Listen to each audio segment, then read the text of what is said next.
Добрый день, мы из Украины.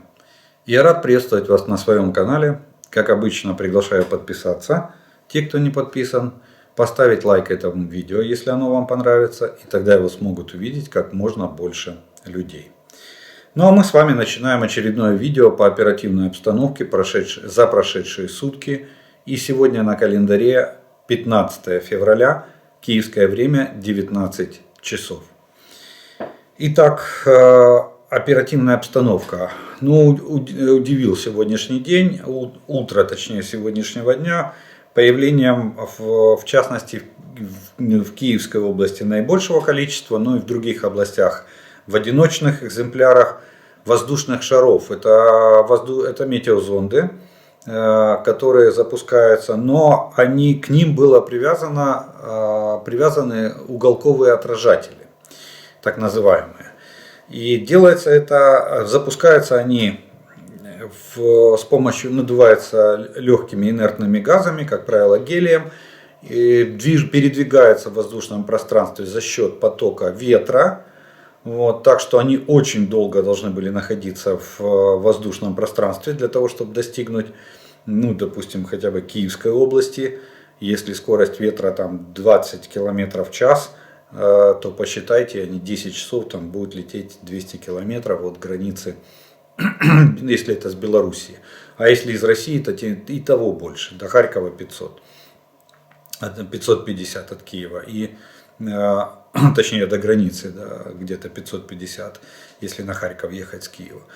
Но тем не менее, Российская Федерация придумала новый способ, как вычислять нашу систему противовоздушной обороны и как ее загружать.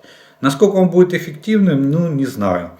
Думаю, что нет. Даже если они запустят 10, 20, 30 этих шаров, пока они долетят, пока предугадать невозможно. А если поменяется ветер и они повернут в другую сторону, это раз. И второе, сидеть и ждать, пока они долетят и пока мы их позбиваем, это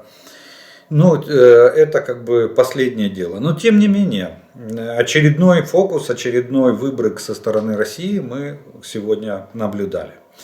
А в общем оперативная обстановка на линии фронта и оперативных направлениях сложилась следующая. В течение суток противник нанес 2 ракетных удара по гражданской инфраструктуре в Донецкой области и 3 авиационных удара. Кроме того, зафиксировано 68 обстрелов из реактивных систем залпового огня. В частности, по гражданским объектам Херсонской и Николаевской областей. Высокой остается угроза дальнейших российских авиационных и ракетных ударов по всей территории Украины.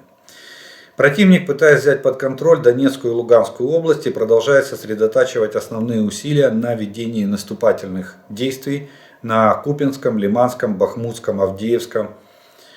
И новое появилось шахтерское направление. Почему шахтерское? Будем разбираться. Раньше оно называлось Новопавловским, теперь его переименовали в шахтерское. За минувшие сутки подразделения сил обороны отразили атаки оккупантов в районах более чем 20 населенных пунктов. Среди них Гринниковка Харьковской области. Это новое направление, где в направлении на Купянск пытаются наступать российские войска. Невская, Кременная, Белогоровка Луганской области, Федоровка, Бахмут, Ивановская, Водяная, Первомайская, Марьинка, Угледар, Причистовка Донецкой области. То есть география немножко расширилась в сторону российской границы. Кстати, начали они поговаривать, точнее не поговаривать, а запустили информационно-психологическую операцию по поводу того, что сейчас российские войска начнут планомерно освобождать те населенные пункты, которые были ими захвачены, а потом утеряны, как они говорят, в Харьковской области. Это информационно-психологическая операция.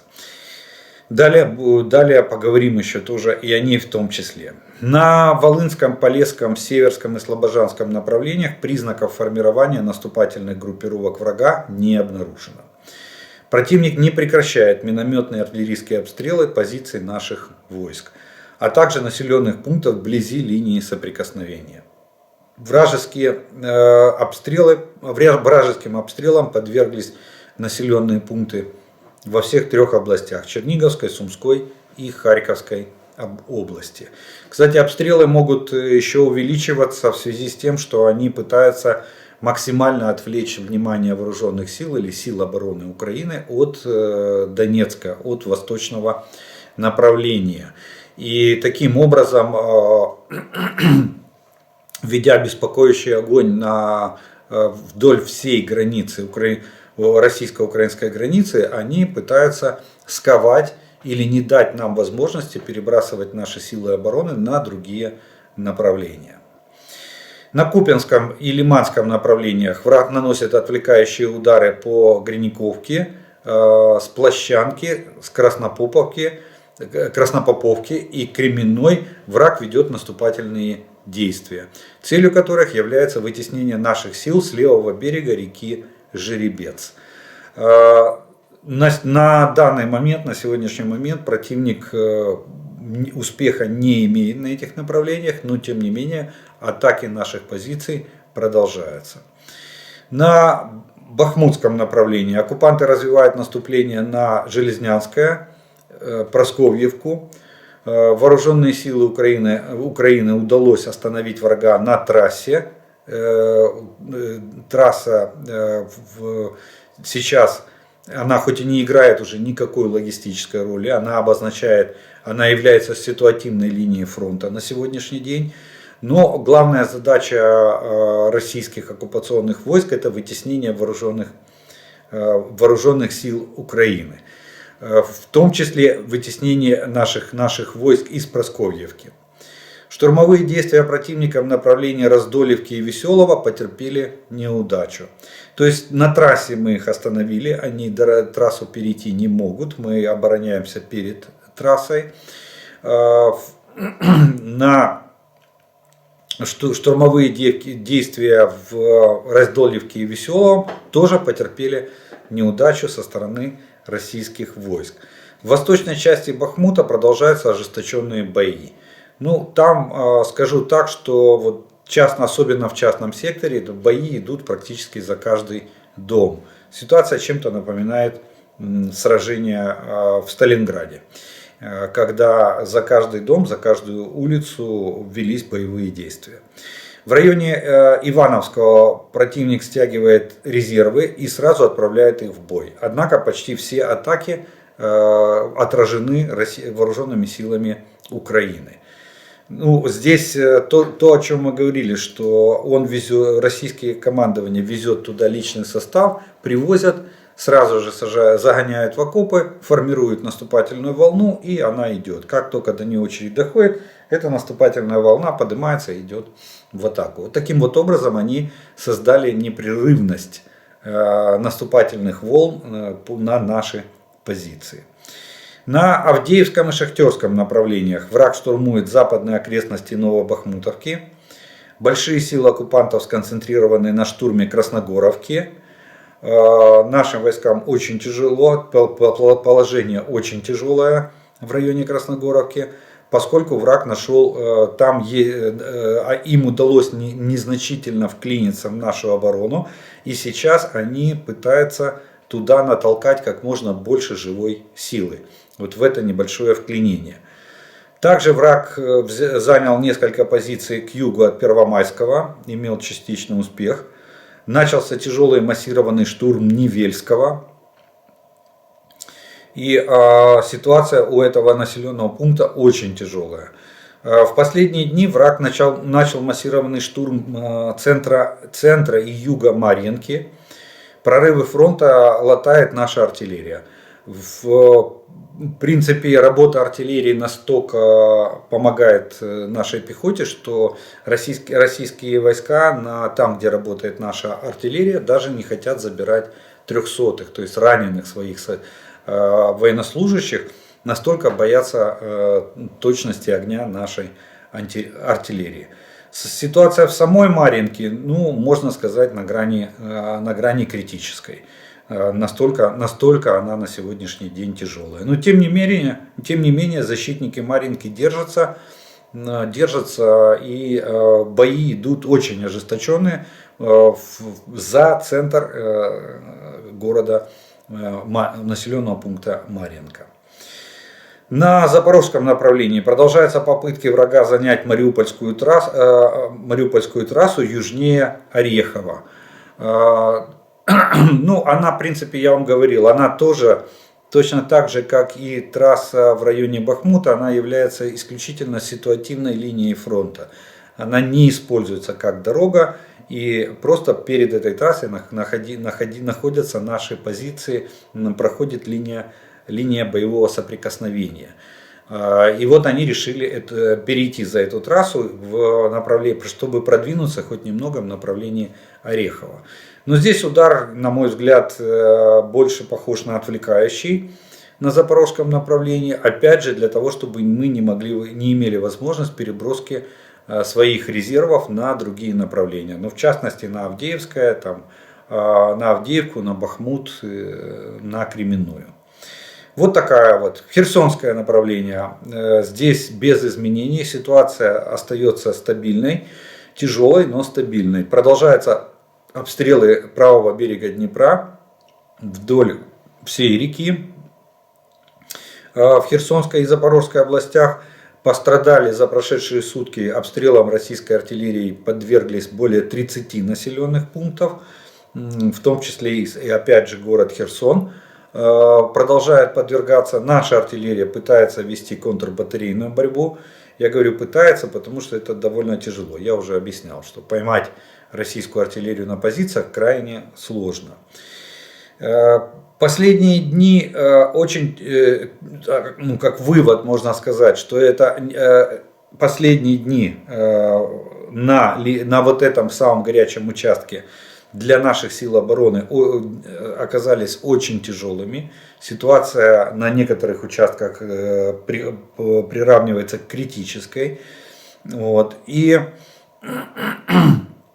Но мы продолжаем удерживать, благодаря героизму и самопожертвованию наших солдат, мы продолжаем сдерживать точнее, давление противника на наши позиции.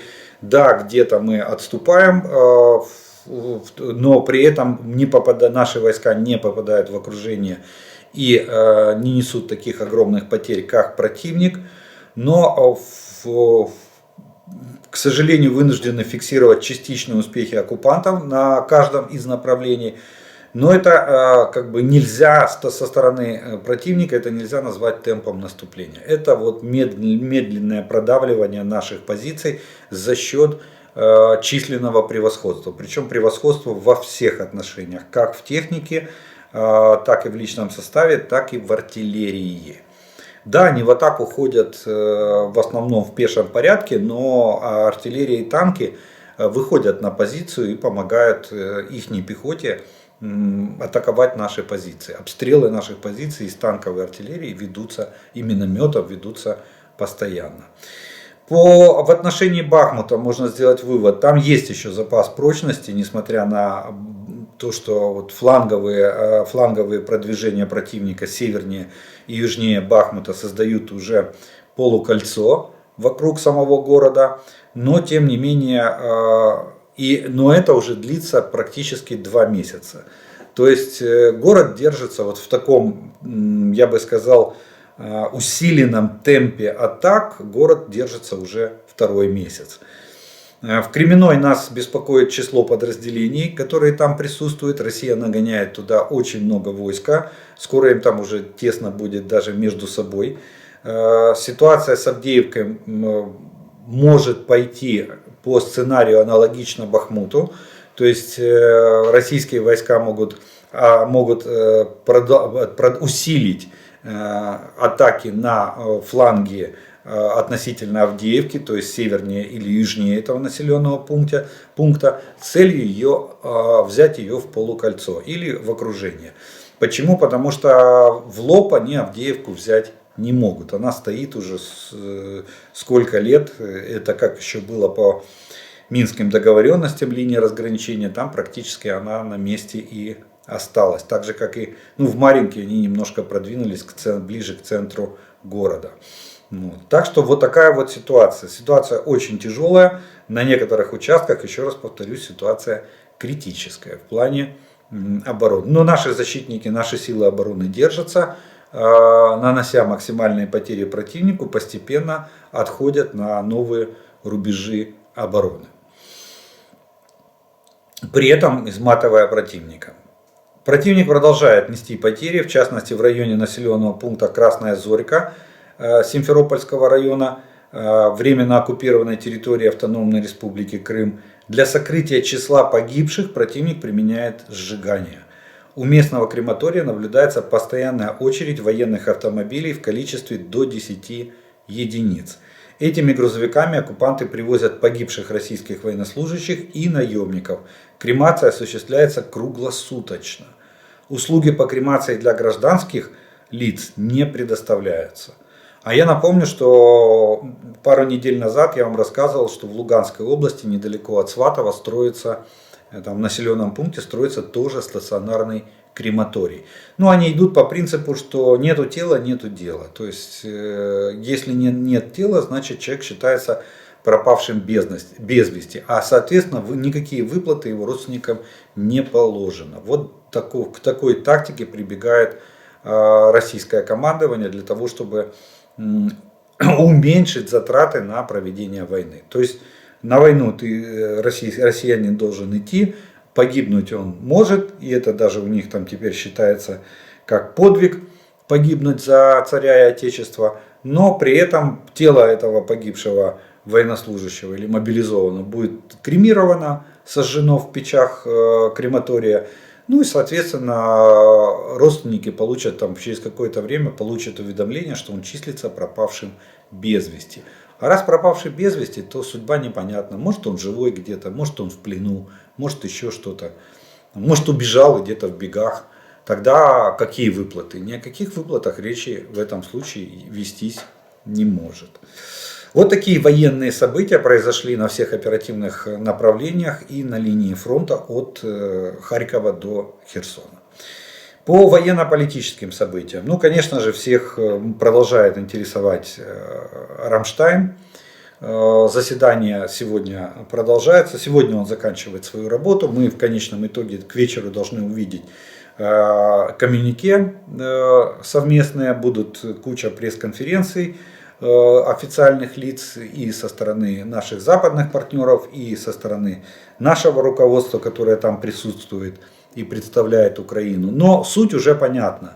Можно сделать один общий вывод. Первое, то что вся коалиция, а их 54 государства, вся коалиция настроена на то, чтобы максимально эффективно и без особого затягивания по времени обеспечить победу Украины в этой войне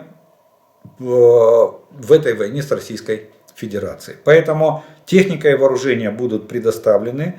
Главная задача сейчас это задача логистики западных стран, обеспечить быструю поставку.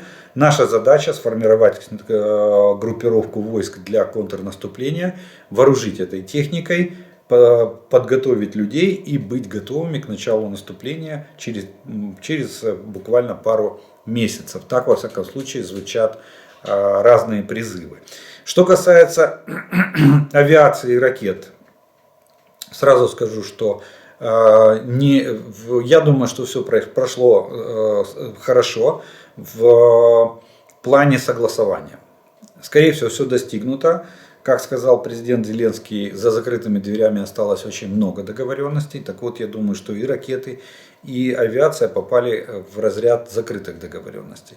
Авиацию мы будем видеть с вами тогда, когда будет готовность к контрнаступлению. То есть она подойдет, я так понимаю, в последний момент для прикрытия наступающих войск.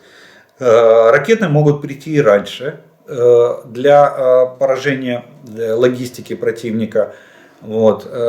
Плюс вы не забывайте, еще придут системы ПВО, которые работают в спарринге с авиацией, и это будет тоже признаком того, что авиация может после прихода Патриотов и Мамбы систем ПРО, авиация может появиться в любой день после этого события.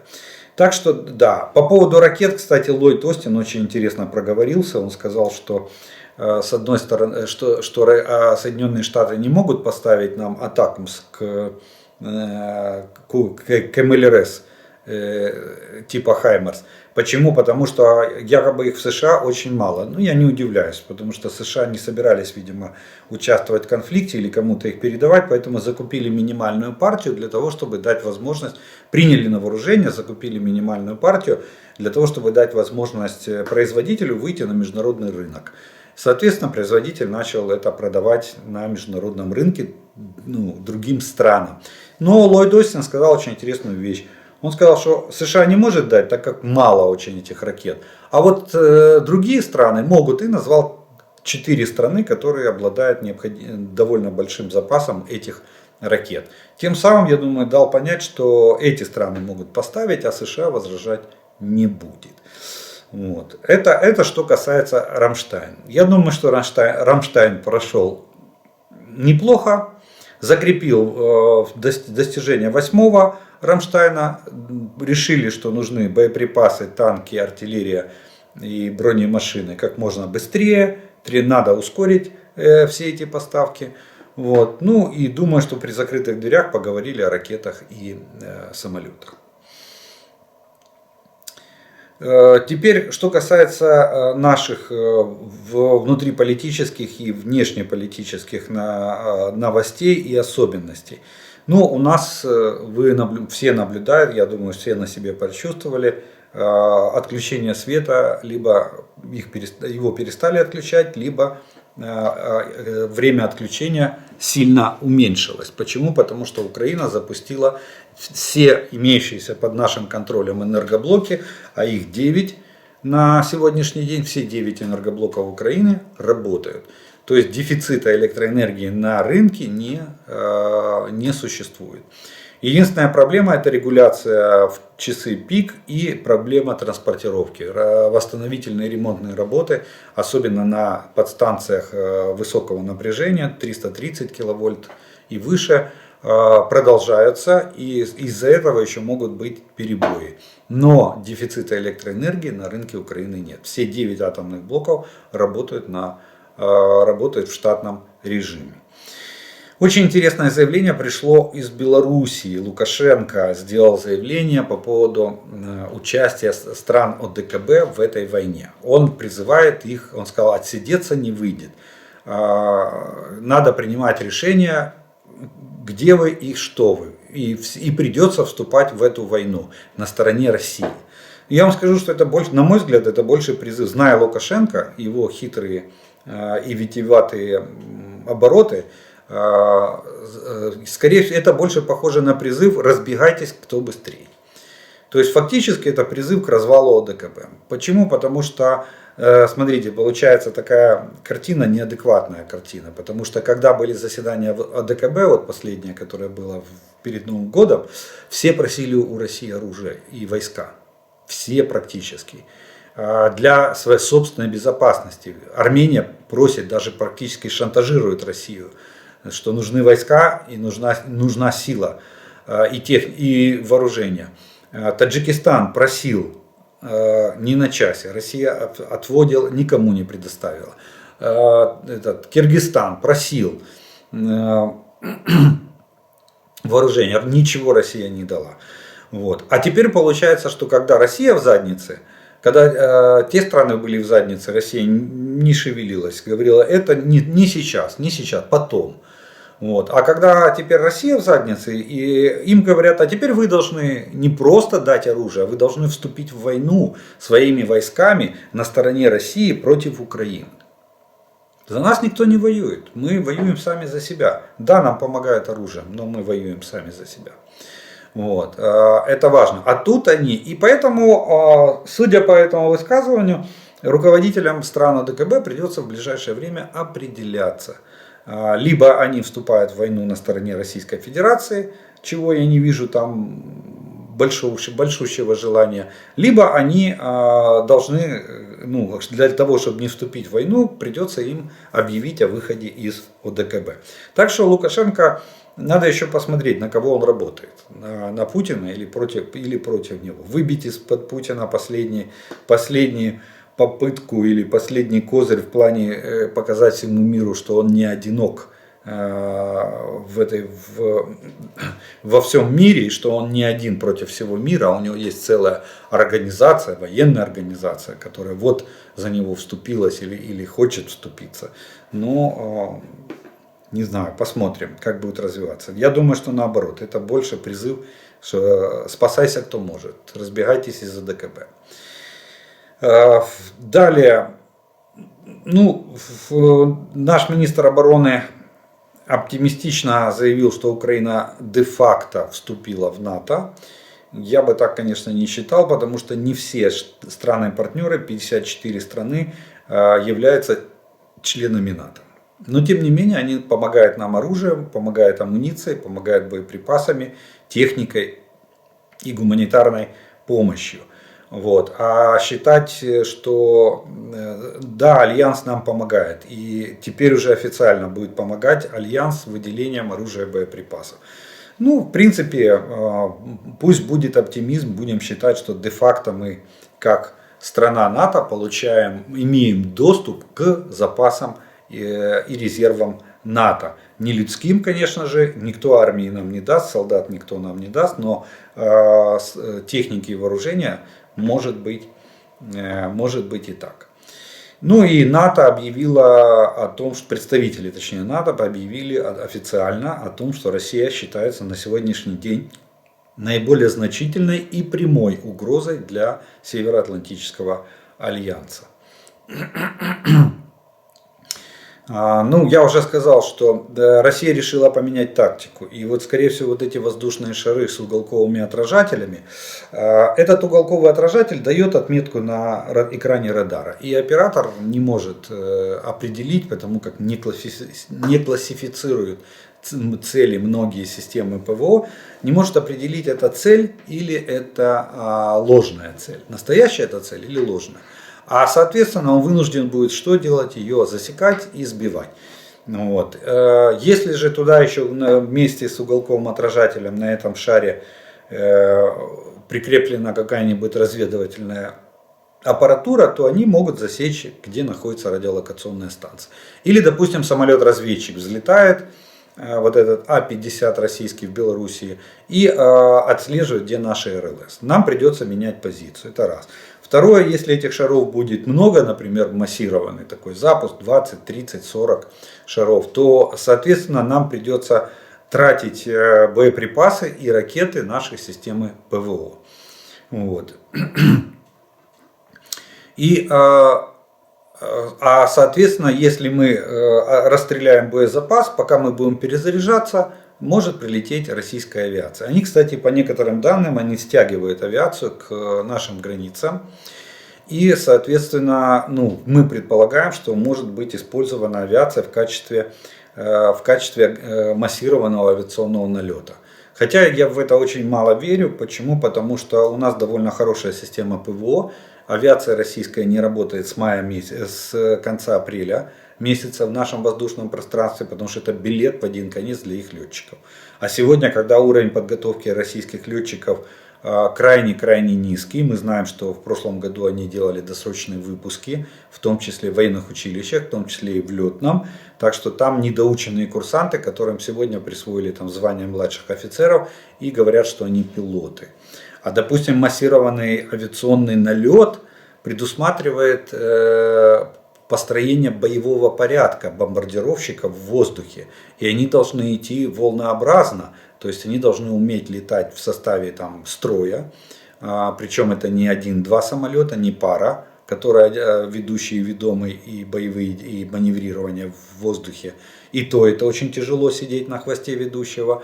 А и надо идти строем, соблюдая дистанцию, и потом заходить на бомбометание волнами, так как говорят в народном выражении, как учили в автошколе. Да?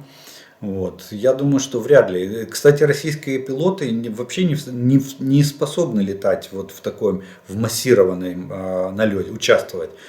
Вспомните, за все время войны ни разу не было того, чтобы, допустим, там эскадрилья 10-12 самолетов строем прилетели, разбомбили объект какой-то. Нет, такого не было. Они всегда работали только парами. Это максимум, что могут российские пилоты. Работа в паре. Вот. Но никак не в массированном ударе. Поэтому мне особо не верится. Может быть, они будут попарно их использовать. Одна за другой. Они будут там влетать в наше пространство, пытаться что-то бомбить, пускать ракеты и так далее и тому подобное. Может быть. Но на пока посмотрим, как это будет выглядеть. На пока мы знаем, есть сведения о том, что они перебрасывают авиацию к границам Украины поближе. Ну и соответственно есть вот эти вот появления вот этих воздушных шаров, причем они уже не первый раз появляются. В Днепре были они, и в Днепропетровской области они были замечены. Теперь, видите, долетели уже и до Хмельницкой, там, и до Житомирской областей, до Киевской области. Так что посмотрим, чем это будет. Чем это закончится и что там нам готовит российское командование. Ну, еще парочка новостей. Белоруссия, значит, Совет национальной безопасности Белоруссии обратился с апелляцией к парламентской ассамблее Совета Европы.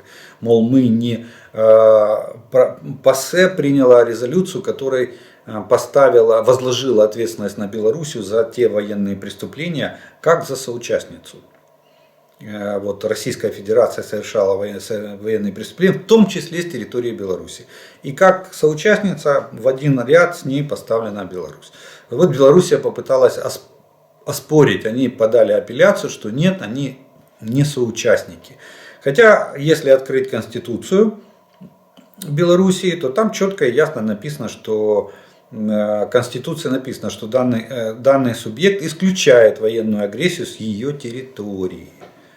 То есть белорусы не должны были позволять со своей территории, если они хотят, чтобы их не считали в равной степени ответственными за эти преступления и за войну России против Украины.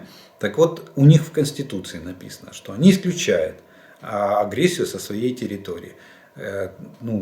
Если вы не выполняете собственную Конституцию, то тогда вы почитайте сначала свою, прежде чем писать апелляцию на решение Парламентской ассамблеи Совета Европы. Вот. А также там запуск ракет, использование авиации, предоставление своей территории для совершения агрессии против Украины, говорится в резолюции парламентской ассамблеи. Это, видимо, белорусское руководство не считает это соучастием в войне. Вот. Но я думаю, что военный трибунал все четко аргументирует, артикулирует и расставит все по своим местам. Китай заявил о том, что они к 2035 году хотят утроить количество ядерных боеголовок. Сегодня у них около 300. К 1935 году они планируют выпустить порядка 900 и иметь на вооружении порядка 900 ядерных боезарядов.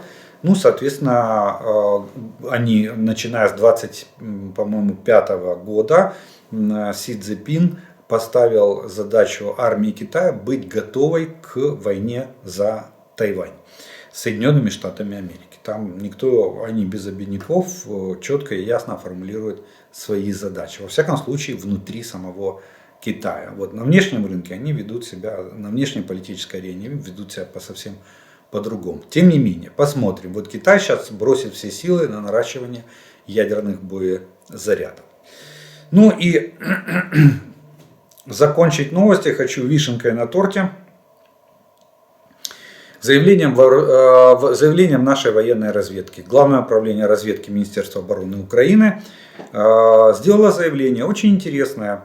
Они сказали, наша разведка говорит, что немногие российские чиновники сотрудничают с Главным управлением украинской разведки из-за дружественных чувств к Украине. Я так понимаю, что готовят себе входной билет на то, чтобы не сидеть на одной скамье подсудимых вместе с Путиным. То есть в окружении Путина начинают появляться люди, которые сегодня готовы сдавать все и вся, лишь бы получить гарантии безопасности от уголовного преследования за военные преступления, совершенные Россией на территории Украины. Но есть еще одна особенность. Я так понимаю, что наша разведка начинает формировать из этих людей, начинает формировать пул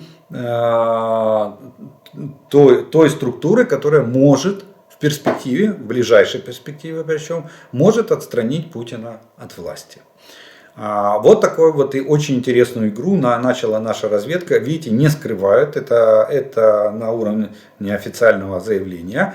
Вот, эти люди смогут свергнуть Путина, если он будет ослаблен. А Путин сегодня делает все, чтобы максимально ослабить свое влияние среди российских политических и военных элит. Своим поведением, своими распоряжениями и своей личной позицией, которая является доминантой в российской как внутренней, так и внешней политике. Вот. Ну, кстати, даже была информация на прошлой неделе, что Лавров, как бы верный соратник Путина, и тот даже общался с американскими представителями и спрашивал, что надо сделать, чтобы начать переговорный процесс, какие условия. Ему высказали все условия, он сказал, что он поговорит с соответствующими людьми. Ну, пока, я так понимаю, никакой ответной реакции из Москвы не пришло, от Лаврова не пришло. Но сам факт, что он обращался с такой просьбой напрямую и не публично. Вот что самое главное. Там было подчеркнуто, что об этом разговоре Лаврова с американскими представителями Путин не знал. Может быть, и не знает до сих пор. Хотя, думаю, добрые люди всегда найдутся.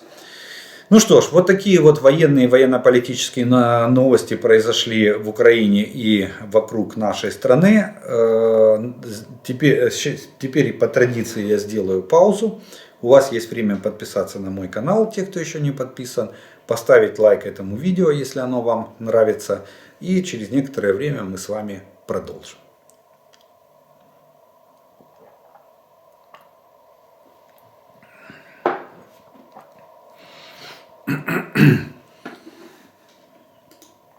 А продолжим мы, как обычно, по нашей традиции, это ответом на те вопросы, которые вы прислали в предыдущем видео. И первый вопрос сегодняшнего дня прозвучит следующий. Добрый день, у меня вопрос. Говорят, что одна бригада танков «Леопард», когда прибудет на фронт, она может на одном из участков фронта поменять там кардинально ситуацию. Правда ли это? И что такое участок фронта? Ну, участок фронта это местность, на которой ведут боевые действия либо одна воинская часть или воинское подразделение, либо несколько подразделений, которые выполняют одну задачу. Удержание этого участка. Вот это называется участок фронта. Эти участки фронта определяет генеральный штаб. И, соответственно, назначает ответственных. Также фронт может разбиваться на сектора, на зоны, на оперативные направления. По-разному бывает.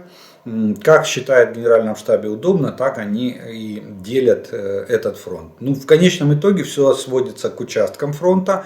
На участках фронта есть еще позиции, которые занимают наши войска. И они эти позиции обороняют. Ну, мы сейчас ведем речь об оборонительной позиции.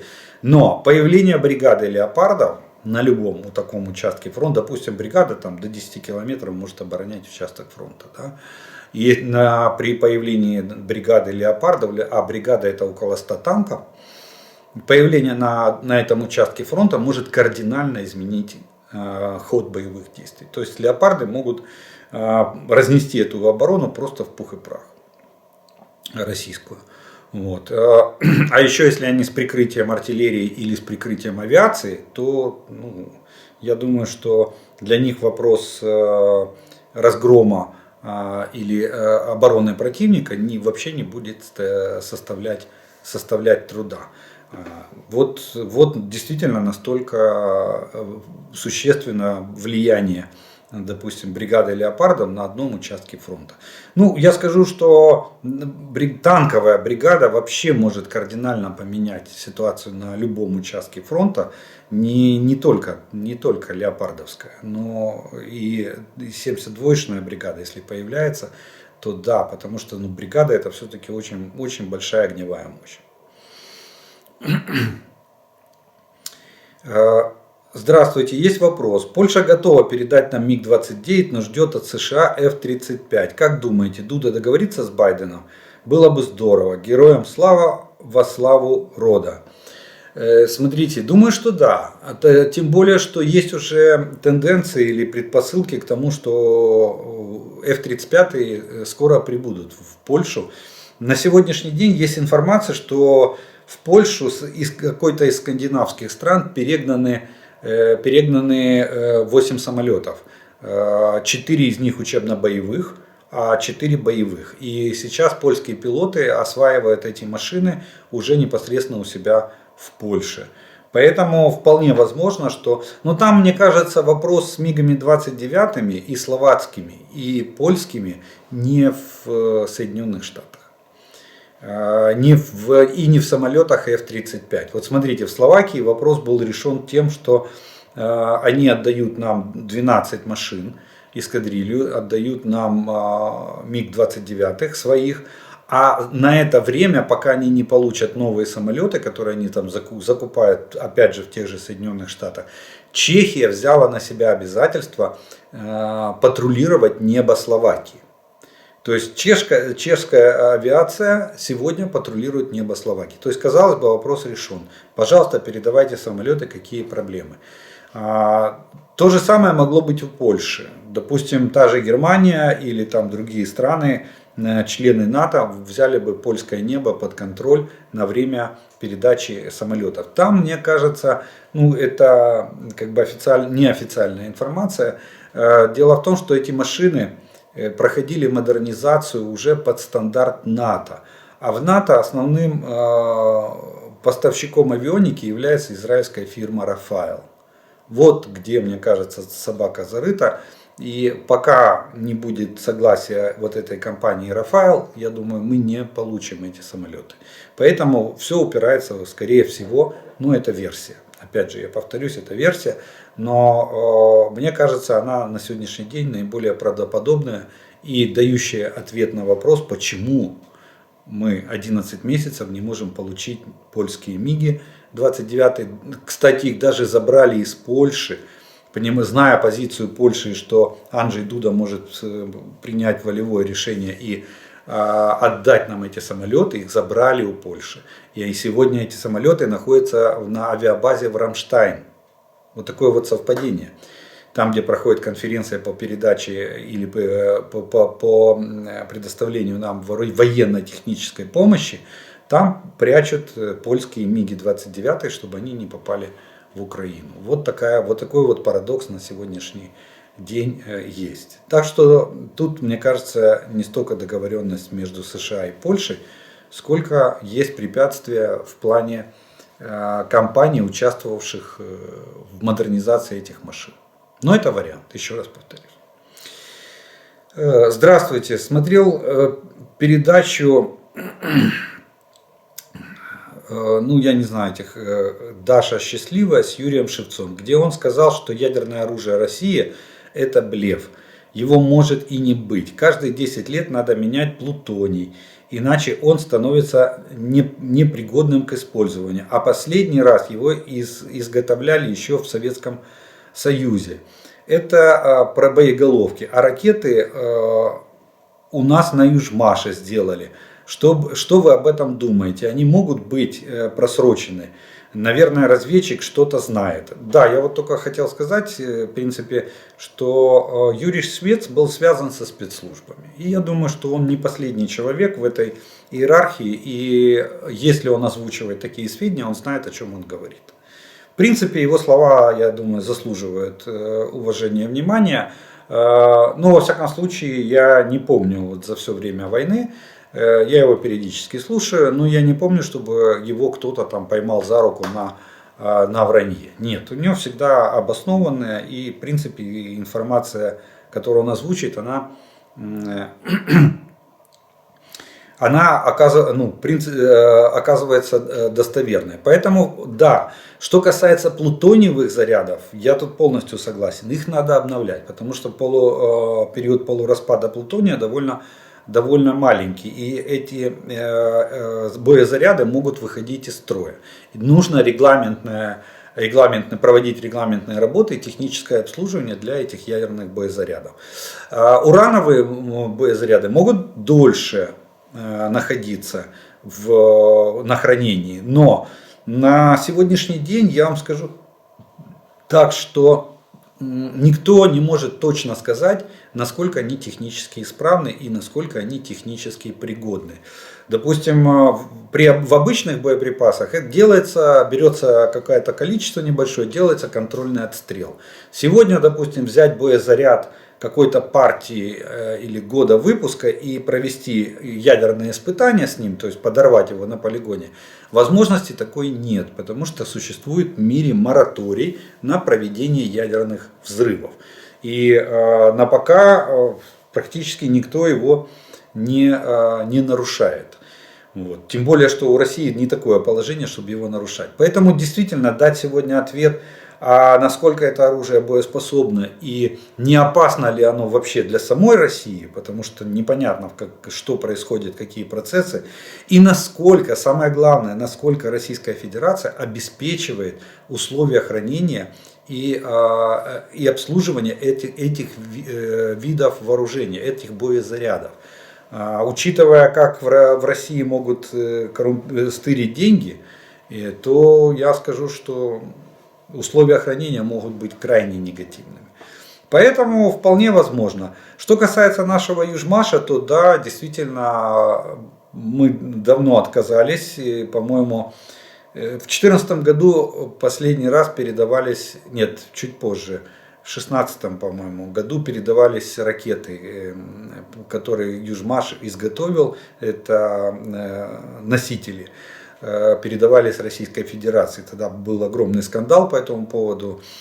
И тогда тогдашнее руководство страны объясняло, что это контракты, еще заключенные бог знает когда. Но действительно партия ракет какая-то была передана с Южмаша на это. Но регламент, насколько я знаю, Южмаш отказался, давно уже отказался, не буду называть точно год, не помню сейчас. Южмаш отказался проводить любые ремонтные регламентные работы в Российской Федерации. Россия самостоятельно это делает, сами себе назначили предприятие, сами себе назначили комиссию, они этой комиссии якобы верят, она якобы делает регламент, и это предприятие проводит регламентные работы и техническое обслуживание этих ракет. Поэтому все якобы, понимаете, вот где самая, на мой взгляд, главная проблема, все это якобы. Якобы эта фирма отвечает, якобы она проводит регламент, и якобы эти боезаряды на сегодняшний день представляют или способны выполнять задачи по предназначению. То есть способны нести ядерный заряд и поражать цели ядерным взрывом. Расскажите принцип работы снаряда «Эскалибур». Каким образом он меняет траекторию, насколько сильно он может отклониться от первоначального маршрута. Данных по поводу того, что насколько сектор корректировки снаряда, я не нашел. Единственное, можно привязать к тому, что некоторые источники пишут, что отклонения, допустим, круговые отклонения обычного артиллерийского снаряда калибра 155 мм на те дальности, как летает Эскалибур, могут составлять 200-300 метров. А Эскалибур, напомню, 74 километра летит. То скорее всего, в этих пределах исходили из того, что в этих пределах он может, наверное, корректироваться. Но принцип действия. Дело в том, что Эскалибур вводятся координаты цели, и он использует GPS-навигацию. Он постоянно связывается со спутником, и как навигатор у вас в машине. Вы же едете, навигатор же не меняет цель находится на месте, она стационарная. Если она подвижная и движется там с небольшой скоростью, то снаряд может и довернуть до этой цели. Он управляется крыльями. У него есть крылышки небольшие, которые раскрываются, выходят из корпуса снаряда после вылета из канала ствола. В задней части у него находится пороховой ускоритель, который придает ему еще инерцию. Когда он проходит апогей траектории, дальше начинается снижение, соответственно, на снижении он начинает набирать скорость, и за счет этой скорости и этих маленьких рулей, используя систему GPS-навигации, он корректирует свою траекторию и, соответственно, находит цель. Если цель движущаяся, то он все равно может ее, в каких-то пределах он может ее скорректировать и ее догнать. Точность попадания 1 метр у этого снаряда. Вот такой вот принцип действия снаряда Экскалибур. Он не вращается. Для того, чтобы, сразу отвечу на вопрос, был уже такой, так как орудия 155 все нарезные, и они придают вращение снаряду, любому снаряду, проходящему в канале ствола во время выстрела, то для того, чтобы Экскалибур не получил вращательных движений, а летел с помощью своих вот этих крылышек или стабилизаторов полета, у него применяется ведущий поясок этого снаряда, выполнен в виде подшипника. Ползункового подшипника, который в стволе, подшипник проворачивается, а снаряд остается неподвижным, не получает вращательного движения или вращательного вектора, ускорения, скорее всего, так правильнее сказать будет, вращательного ускорения в канале ствола. А когда он вылетает из канала ствола и его стабилизатор открывается, даже если он там получил небольшое ускорение во вращении, он этими стабилизаторами себя останавливает и дальше планирует как уже управляемый планер. Причем получается, что он управляемый на конечном участке траектории. То есть сначала он разгоняется, работает маршевый двигатель, он планирует, как только он начинает снижение, вот в этот момент все включается и начинается корректировка точности снаряда по цели. Добрый день. Можете подсказать, могут ли наши артиллеристы с Градов сесть на Арчер или другую артиллерийскую установку? Слава Украине. В принципе, да. Это если такая необходимость. Вообще, зачем реактивщиков пересаживать переучивать в ствольников? Это только в условиях, если, допустим, у нас закончатся реактивные системы залпового огня, или, допустим, мы наберем там спецов реактивщиков, а реактивных систем для них не хватает. Тогда их, как артиллеристов, довольно легко переучить на другие системы.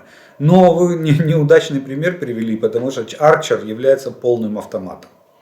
В Арчере вообще не надо быть специалистом будем говорить так, в том понимании, как у нас вот артиллерия, да, когда бусоль, панорама, прицел, уровень, доворот, там все, исчисленные данные, топографические данные. Нет, это не для Арчера, нет, это наша артиллерия старого советского образца, вот таким образом работает. Прямая геодезическая задача, обратная геодезическая задача, метеопоправки и все остальное. Арчер работает следующим образом. Машина МОАЗ, те, кто постарше, кто помнит Советский Союз, у нас эти грузовики Volvo, МОАЗ А30, вольвовский карьерный самосвал, он даже имел ковш для самозагрузки, составной конструкции. Вот такая вот широкая кабина, в которой находится 2 человека.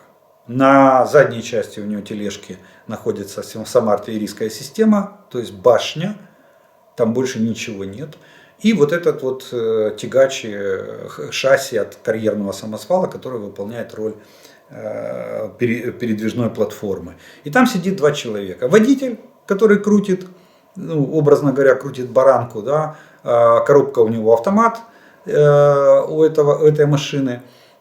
И командир, у которого есть компьютер. Командир получает по радио цель, вводит координаты этой цели в компьютер, нажимает кнопку «Готов», 30 секунд приведения в боевое положение из походного. Она может стрелять с того места, если дальность позволяет, она сможет стрелять с того места, где это орудие получило цель. Разворачивать 30 секунд разворачивания в боевое положение, командир и водитель не выходят из кабины. Наводится система, дальше командир указывает количество боеприпасов и вид огня. Она может еще стрелять очередями, то есть она может выдать в первые 15 секунд 3 выстрела, а потом может еще 5 снарядов положить в одну точку, в одну цель одновременно за счет автоматического изменения угла возвышения и величины заряда при выстреле. Все, как только огневая задача выполнена, командир нажимает другую кнопочку, орудие 30 секунд переводится в походное положение, и машина начинает дальнейшее движение. Там нет такого понятия вот артиллерии, как у нас. Там нечему переучивать. Там надо уметь пользоваться компьютером. И главное, ничего не сломать. Вот и все. Ну, это, конечно, шутка. Вот. Поэтому, в принципе, при необходимости, когда мы говорим о других системах, где присутствуют панорамные прицелы, где присутствуют прицельные приспособления для установления дальности стрельбы с помощью установок прицела, вот тут, да, переучивание реактивщика в ствольника и наоборот ствольника в реактивщика, ну, оно занимает очень мало времени, потому что надо изучить просто особенности артиллерийской системы. Принцип наведения по горизонтали и вертикали в таких арт-системах абсолютно одинаковый. Скажите, пожалуйста, можно ли для контрбатарейной борьбы использовать спутниковое наблюдение? Ну, так оно, конечно же, можно. Конечно, особенно если брать такие системы, как всевидящее око, вот, американские, то да, но она не используется по одной простой причине, потому что это слишком дорогое удовольствие. Это раз, и спутник перенацеливать каждый раз для поисков артиллерийского взвода, артиллерийского батареи или кочующего орудия, это тоже нецелесообразно. Вот. Поэтому это спутниковые снимки используются в основном для ведения разведки и более стационарных или менее подвижных целей, а также для того, чтобы для понимания и выявления общей ситуации на участке фронта, на оперативном направлении или на всей линии фронта. Вот спутник может, эти самые операторы спутника могут искать, допустим, скопления войск, замаскированные командные пункты, узлы связи, склады с боеприпасами, склады с топливом, размещение личного состава. Вот это все могут искать спутники. А охотиться за одной батареей, которая может сняться и уйти в любой момент, не имеет смысла. Для этого существует режим онлайн на тех же беспилотниках, квадрокоптерах, там, дронах, на всем чем угодно. На разведке, на радиолокационных средствах разведки, на радарах контрбатарейной борьбы. Вот все это там. Должна быть иерархия. Ну, не надо гоняться с пушкой, стрелять по воробьям. Понимаете? Вот почему. А в принципе может абсолютно, потому что спутник может также, опять же, западный спутник. В России нет такой возможности. Спутниковая система Российской Федерации не работает в режиме онлайн. Не может она так работать. А вот западная система может работать в режиме онлайн.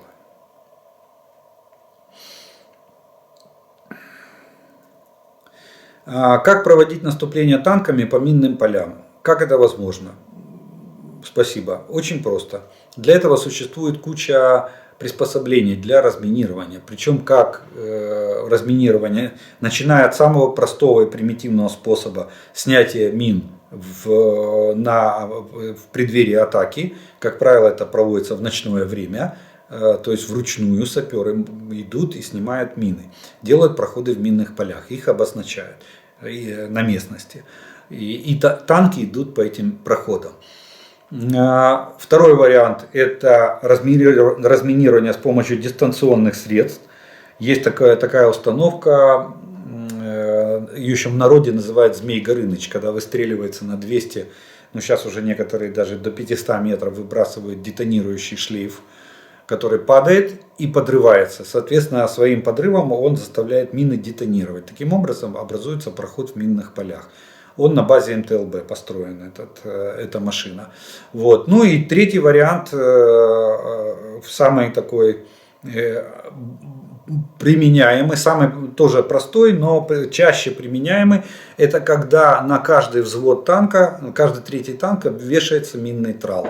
И танк, идя в наступление, выезжая на вероятное минное поле, опускает минный трал и катит его впереди себя. Если трал наезжает на мину, мина подрывается под тралом. За танком остается минный проход. Вот такая вот способы разминирования. Поэтому для танка минное поле это не препятствие. Это проблема, но решаемая проблема.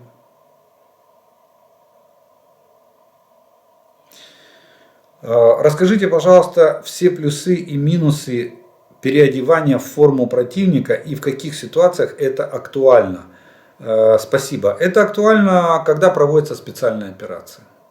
Это актуально, когда нет сплошной линии фронта или нарушена система управления войсками. Когда могут выйти наши, допустим, не наши, когда противник может, переодевшись в форму, выйти на наши позиции, там типа хлопцы свои, и с ближней дистанции начать штурм, подойти на ближнюю дистанцию, а потом начать штурм наших позиций. Такое, кстати, случается на фронте, и даже сейчас, даже, кстати, есть видео в YouTube, как российские солдаты выходят из посадки в нашей форме, и потом только наши замечают, что у них нету желтых повязок на рукаве и на касках, и сразу же начинается перестрелка. А сначала они вроде даже выкрикивают там какие-то слова українською мовою, намагаючись, що ми заблукали тут, ми свої, не стріляйте. Вот. А потом на вопрос, а где ваши повязки, начинается перестрелка. Так что это используется по возможности. Вот. Но надо понимать, что вот эти переодетые солдаты в нашу форму, российские, могут попасть под так называемый дружественный огонь. То есть их могут убить свои же. Потому что в боевой обстановке никто на слово не поверит. Когда человек идет с оружием и говорит: да я свой, не стреляй. Для этого нужны какие-то веские аргументы для того, чтобы этому человеку поверили. Как правило, очень тяжело убедить и просто открывают огонь, потому что безопасность прежде всего. Вот.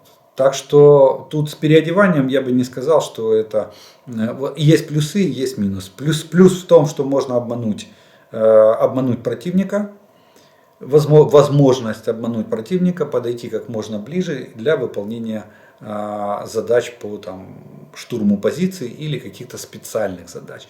Минус в том, что очень тяжело не проколоться, и в случае раннего обнаружения или преждевременного выявления вражеской принадлежности остаться в живых вероятность очень-очень низкая.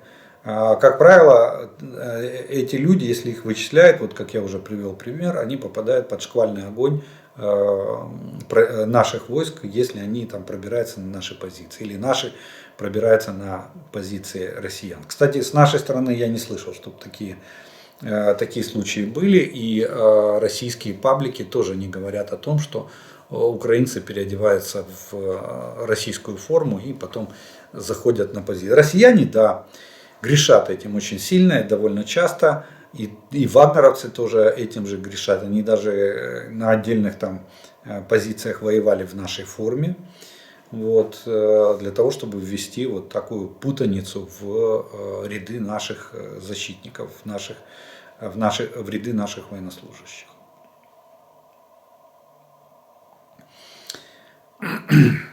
Я бувший танкіст, також служив в групі ГСВГ. Командир танка Т-55. Коли були штатні стрільби осколково-фугасним снарядом, нам говорили, що в дощ може бути взрив снаряда раніше, так як взриватель був мембранний. Які тепер взривателі і як вони працюють? Скажу так, что взрыватели, конечно же, более усовершенствованы на сегодняшний день. Мембранный взрыватель, он остался, и даже РГМ-2, артиллерийский взрыватель основной, он тоже мембранный, только у него есть защитный колпачок, который обеспечивает действие снаряда на фугасное действие.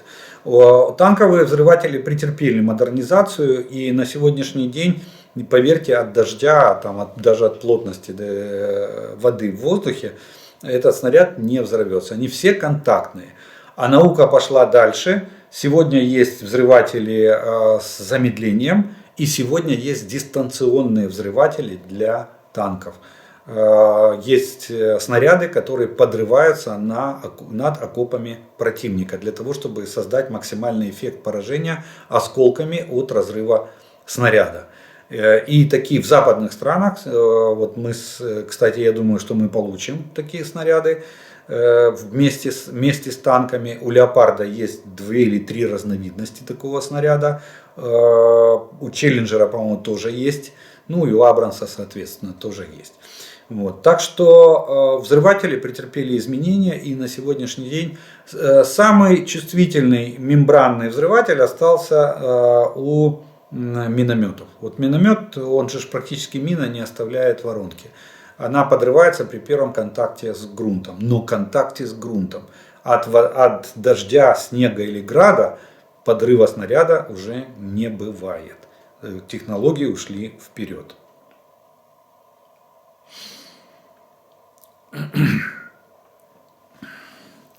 Скажіть, будь ласка, на вашу думку, з приводу чисельності авіації, яку наче ворог стягнув до кордонів України, 300 літаків, 400 вертольотів, вони реально зможуть прорватися? Які цілі та які напрямки? Чи зможе їх збити, можна їх збити біля кордонів? Ну, давайте начнем с того, что вызывает сомнение цифра в 300 самолетов и в 400 вертолетов. Ну вот по самолетам, например, было около 550 или 520 летательных аппаратов числилось в вооруженных силах России на момент начала массированного вторжения. Из них 330 было боевых. То есть те, которые были на крыле, не требовали ремонта и могли выполнить боевую задачу. Если мы посмотрим список потерь, то на сегодняшний день мы уничтожили большую половину. Откуда еще 300 машин взялось? Вопрос номер 1. То же самое по вертолетам. Откуда еще 400 вертолетов? Если К-52 вообще там исчисляются десятками, оставшиеся в живых вертушки. Ну, 28-е то же самое, но они новые, их вообще мало выпустят. 24-ки, ну, они самые массовые.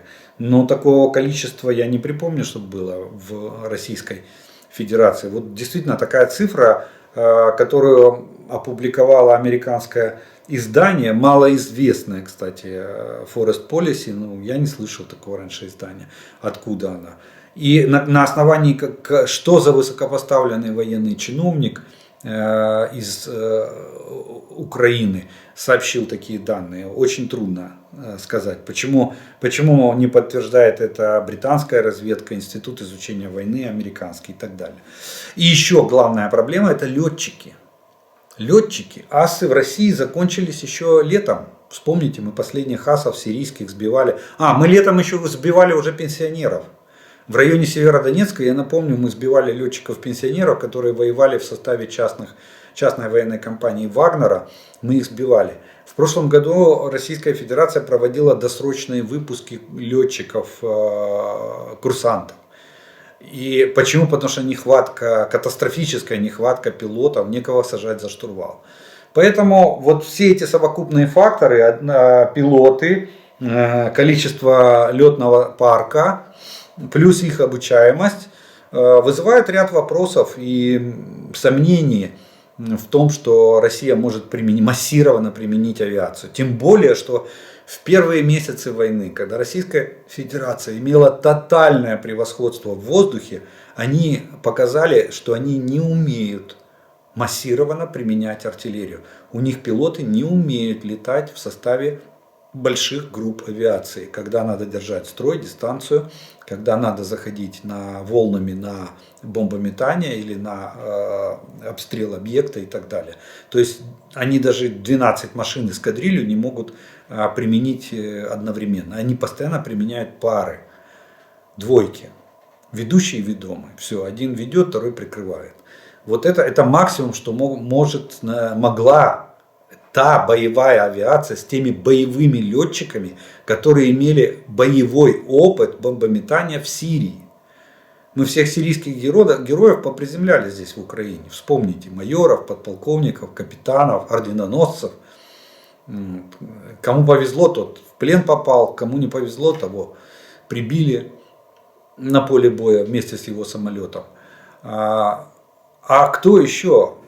Кто сядет сегодня за штурвал и выполнит такую сложную задачу полета в составе эскадрильи? Я думаю, нет. Плюс вы же не забывайте, какое наше ПВО. Если бы наше ПВО было не в состоянии положить вот эту всю летающий эскадрон российский, то они бы давно тут хозяйничали в нашем небе.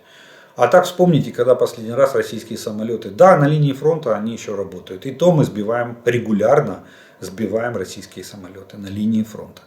Вот. А в глубине страны нет, они не работают. Так что я думаю, что они будут сбиты только при попытке захода в глубину нашего воздушного пространства.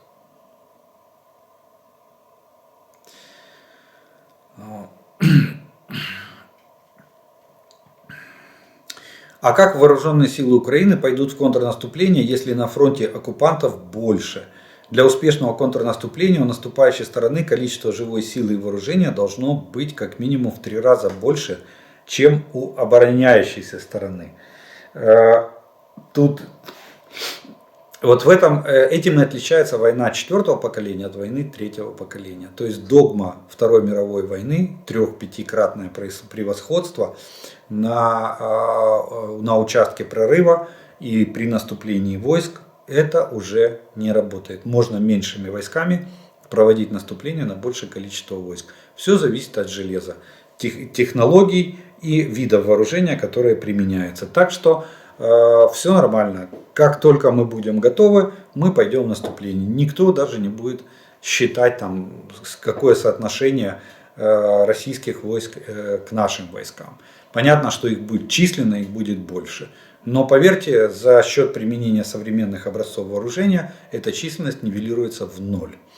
Вот. Яркий пример — Харьковская операция. Там силы были 1 к 1. И какой успех имели вооруженные силы Украины.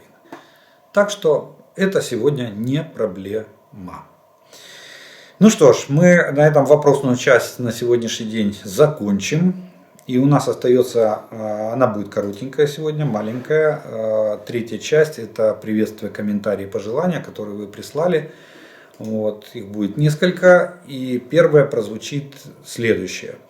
Да, у нас на кафедре когда кто-то из студентов ляжет, офицеры подкалывали, вывел пузырек уровня на середину. Да, у артиллеристов есть такая шутка, что когда устали и хотят отдохнуть, говорят, надо вывести пузырек уровня на середину. Пузырек имеется в виду, это же, конечно, животик, который появляется у мужчин с возрастом.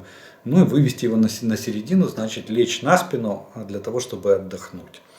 Так, действительно, такая шутка расхожая. Ну, во всяком случае, среди офицеров-артиллеристов. По-моему, за год войны уже пофиг на все его ядерное оружие. Вот тут вы абсолютно правы. И об этом говорит последний социологический опрос, что 89% украинцев считают, что надо продолжать войну даже в случае применения тактического ядерного оружия со стороны Российской Федерации. Это говорит о том, что большинство нашего населения, подавляющее большинство населения, прекрасно понимает, что у нас есть один исторический шанс. Один. Это сегодняшняя война. Отбиться от Российской Федерации. Хотя бы на каких-нибудь 100 лет. И почему? Потому что сколько будет существовать царство Московское, или княжество оно было, Московия, столько у них будут эти амбиции по захвату земель, особенно соседей. Мы соседи. Забор, он спасет, но не надолго. Хотя я считаю, что его тоже надо будет строить. Вот. Поэтому действительно уже состояние этого ядерного оружия уже никого не волнует в мире. Тем более я вам расписывал ситуацию, что Путин нарушит мировой баланс, если он создаст прецедент, в плане применения оружия. В чем я очень сомневаюсь, потому что ему просто могут не дать физически. Ну, какая проблема, вот эти 3 там, или сколько кораблей вышло, кстати, Северного флота, вот почему-то корабли, а говорят про Балтийское море. Северный флот это Мурманск там, а Балтика это Кронштадт, Петербург и так далее. Так вот, неважно. Так вот, какая проблема их потопить вместе с этим ядерным оружием? Никакой. И как только там начнут какие-то движения на этом судне, я думаю, что или на этом корабле, или подводной лодке, тем более, что если это правда, что они в Балтийском море, а не в Северном море, то это практически внутреннее море НАТО на сегодняшний день. Ну, де-факто. Там Финляндия и Швеция в шаге, ну, Норвегия это натовская страна, а Швеция и Финляндия в шаге от вступления. Они де-факто в НАТО, ну, де-юре еще бумаги не все оформили, Турция упирается. Так что я не думаю, что Путину дадут сделать этот прецедент. Понимаете, это заставит разоружаться многие, ну, это заставит поднять вопрос о разоружении, ядерном разоружении всего мира. Чтобы дальше не было таких прецедентов. Представляете, какую гадость сделает Путин всему миру? Да его просто вынут из бункера и задушат подушкой. Еще ударят сверху табакеркой, проткнут вилкой. Какие там еще были способы в Российской империи ликвидации царя. Вот. Так что не думаю, что это несет такую довольно серьезную угрозу. То, что угроза есть, это нельзя сбрасывать. Ну и ще одно зачитаю. Добрий день, ми з-за кордону, але серцем і думками щохвилини з Україною. Ось ніби за вікном тихо і ніщо нашому життю не загрожує, але ми все одно на війні. Навушники вже приросли до вух. Слухаю новини і аналітику весь час, вільний від роботи і сну. В прямому сенсі слова, все решта від їжі до чистки зубів, все на фоні війни. З'явився новий діагноз – війноголик. Ось це про мене. Допомагаємо в міру сил і фінансових можливостей. Від нас їздять волонтери, збираємо по всій окрузі все, що вони замовляють. Віримо в Збройні Сили України, віримо в перемогу. Ну что ж, вот на такой оптимистической ноте мы сегодня будем заканчивать наше с вами видео по оперативной обстановке за прошедшие сутки. Я благодарю вас за ваше время, внимание, что вы досмотрели до этого момента. Кто не подписан, как всегда, приглашаю подписаться, поставить лайк этому видео, если оно вам понравилось, тогда его смогут увидеть как можно больше людей. Остерегайтесь смотреть мои видео на каналах, которые занимаются плагиатом и незаконным распространением этого авторского видео. Но огромные слова благодарности спонсорам и тем, кто помогает моему каналу. Благодаря вашей помощи у меня есть возможность записывать эти видео. Ну и а мы с вами продолжаем верить вооруженным силам Украины. Перемога за нами. Слава Украине!